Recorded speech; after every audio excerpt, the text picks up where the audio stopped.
Bonjour, alors là dans cette partie-ci, je vous présente les bases par rapport à la soudure du matériel que je vous recommande de prendre si vous débutez. Et encore une fois, comme je l'ai dit tout au long de cette formation, donc pour les personnes qui arriveraient ici, eh bien bienvenue. Cette partie de vidéo est un extrait en fait de la formation que j'ai réalisée pour apprendre la bijouterie pour les débutants.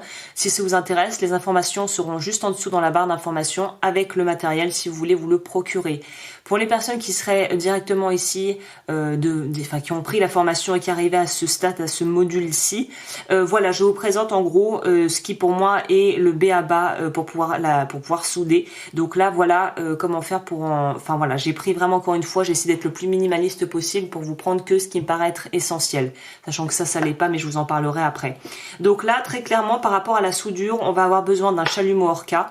La vidéo explicative pour utiliser les chalumeaux est juste dans ce module également, donc je vous laisse aller regarder pour les personnes qui ont pris la formation. Donc le chalumeau, je vais pas en parler ici puisque j'en parle ailleurs.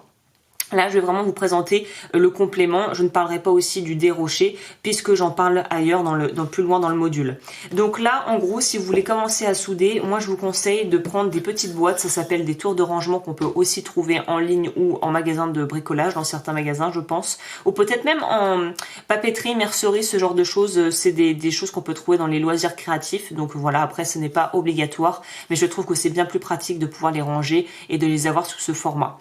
Donc moi, j'ai en fait des paillons de soudure qui sont de la soudure donc qui arrive en plaques que je coupe en tout petits morceaux. Il y a aussi dans la formation une vidéo où je vous montre comment je fais, donc pas d'inquiétude pour les personnes qui se demanderaient comment on fait. Et en fait la soudure, comme toujours, voilà, il y a des niveaux entre guillemets et des températures de fusion différentes. Donc on va avoir tendance à toujours utiliser la forte. On commence avec de la forte, puis après on va à de la moyenne ou à de la faible. Et moi j'ai un fournisseur aussi qui fait de la extra faible pour vraiment les petites finitions, les petites choses qu'on veut fignoler à la fin. Ça peut rendre service parfois la extra faible, mais c'est pas quelque chose qu'on utilise assez souvent.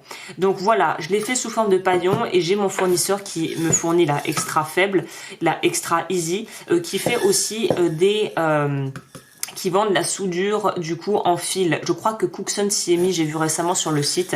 Donc après faites comme vous le sentez. Au niveau des fournisseurs, je vous proposerai tout ce que moi j'utilise, mais après vous choisissez ce que vous voulez.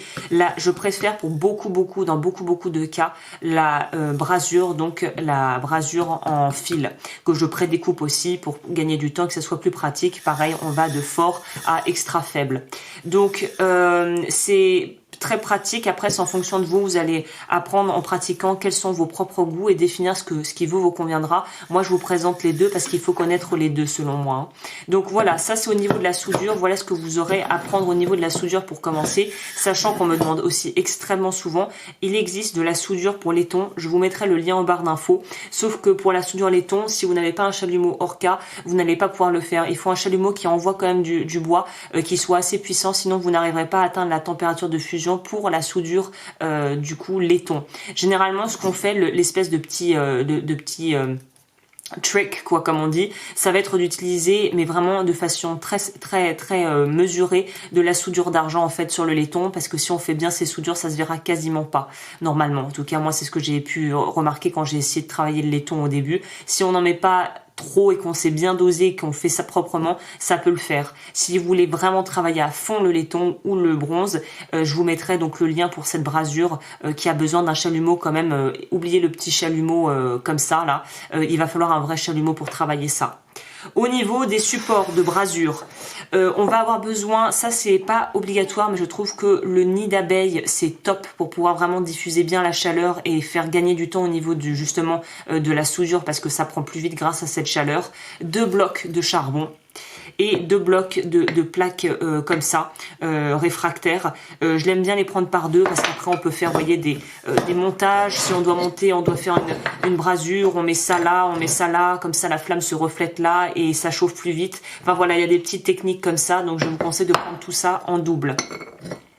Sauf le nid d'abeille qui après voilà, soit vous pouvez, moi je l'ai cassé en fait, mais c'était pas plus mal parce que ça arrive parfois en grand format et on n'a pas besoin forcément d'énormes formats pour faire nos soudures. L'autre chose dont vous allez avoir besoin en double, ça va être Bruxelles avec support de Bruxelles pour pouvoir tenir les choses quand vous voulez souder. C'est hyper pratique. Moi, je vous conseille d'en prendre 2. C'est-à-dire d'en avoir 2. J'ai pas sorti les 2, mais vous verrez que ça va être un gain de temps et ça va vous faciliter la vie. Au niveau des Bruxelles, je vous conseille d'en prendre encore une fois, donc 2 avec leur support, plus 1 ou 2 comme ça, parce que ça s'use avec le temps et qu'au final ce sont des indispensables au niveau de la soudure. Vous allez avoir besoin d'un pinceau en véritable poil, donc ne prenez pas un Rembrandt ou un truc à 30 balles. Si vous pouvez trouver quelque chose à moins de 10 € ou à 10 € par là, parce que les vrais poils sont un peu plus chers que le synthétique, allez-y. Moi j'ai pris quoi? C'est un Raphaël. Voilà, j'essaie de prendre le truc vraiment pas trop cher, avec une toute petite, on n'a pas besoin d'une énorme pointe avec quelque chose de très grand. Donc voilà, il faut des vrais poils par contre, c'est important parce que si vous allez voir des poils synthétiques, c'est-à-dire plastiques sur du métal qui est chaud ou en fusion, ça fait pas très bon ménage. Donc voilà, en prendre un pour commencer et après ça sera en fonction de vos goûts. La chose que j'utilise de base et que j'ai toujours recommandé, ce sont les pinces en métal pour pouvoir justement positionner les petits morceaux paillons de soudure sur le travail qu'on a à faire, et ça tient très très bien. Sinon il y a aussi les pointes à souder, mais vu que c'est un peu plus cher et que j'ai dit que je faisais là pour petit budget, je vous présente le plus basique qui soit. Au niveau du collabore, qui est en gros le flux collabore, borax, ce sont 3 termes qui veulent dire en gros la même chose, que moi je garde dans un ancien pot de confiture qui arrive en gros bidon de 1 litre. Le collabore va permettre en fait de jouer une forme, ça va déjà protéger le métal et permettre d'une meilleure diffusion aussi, je crois, de la chaleur. C'est indispensable pour pouvoir souder. Si t'as pas de collabore, oublie, ça ne marchera pas. Il faut un espèce de liant qui va permettre de faire le travail. Donc ça aussi c'est impératif. Et le truc qui est pas impératif, qui est facultatif, mais que je recommande notamment si vous débutez, ça va être Isoflamme. Il y a plusieurs formats. Moi, j'avais pris celui-là parce que Cookson me l'avait gracieusement envoyé et que j'avais fait une review et que j'avais trouvé ça pas mal. C'est en fait une pâte qui va permettre de pouvoir protéger ce que vous voulez pas qu'il soit soudé. Ça ressemble à ça, on dirait un peu de l'argile verte. Si vous voulez protéger un projet où vous commencez, vous êtes débutant et que vous allez probablement avoir la main lourde sur la soudure ou vous n'allez pas savoir probablement gérer super bien la chaleur, la température de fusion du chalumeau. Si vous voulez préserver des aspects, des pièces que vous avez soudées et que vous galérez, surtout au début, Isoflamme, vous en badigeonnez les endroits en mettant une bonne couche où vous ne voulez pas que ça prenne, et ça va très bien faire le job. Donc Isoflamme, ça peut être un bon complément quand on débute et qu'on commence à angoisser à l'idée de devoir souder ou faire plusieurs soudures et qu'on a l'impression qu'on n'y arrivera pas.